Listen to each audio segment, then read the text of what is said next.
ಜೋಡಿ ಕಂಗಳು ಓ ಗುರಿಯ ಇಟ್ಟು ನಂಗೆನೆ ನೆಟ್ಟಗೆ ಗುಂಡು ಹೊಡೆದಳು.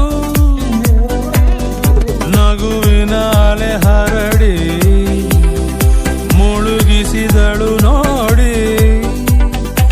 ಆಡಿಸ್ತಾಳೆ ಐತಲ ಕಡಿ ವಾಯ್ದಸ್ಕೋಲವರಿಡಿ. ಹಗಲೇ ಕನ್ನ ಹಾಕುವ ಕಳ್ಳಿ ಸೂರ್ಯನ್ನೇ ಸುಡೋ ಕೋಮಲ ಮಲ್ಲಿ.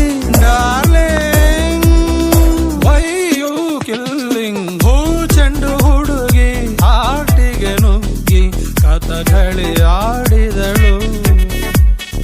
ಚೂರ್ ಚೆಂಡು ಹುಡುಗ ಮೋಹಕ್ಕೆ ಸಿಲುಕಿ ಗಲಿಬಿಲಿ ಆಗಿಹನು.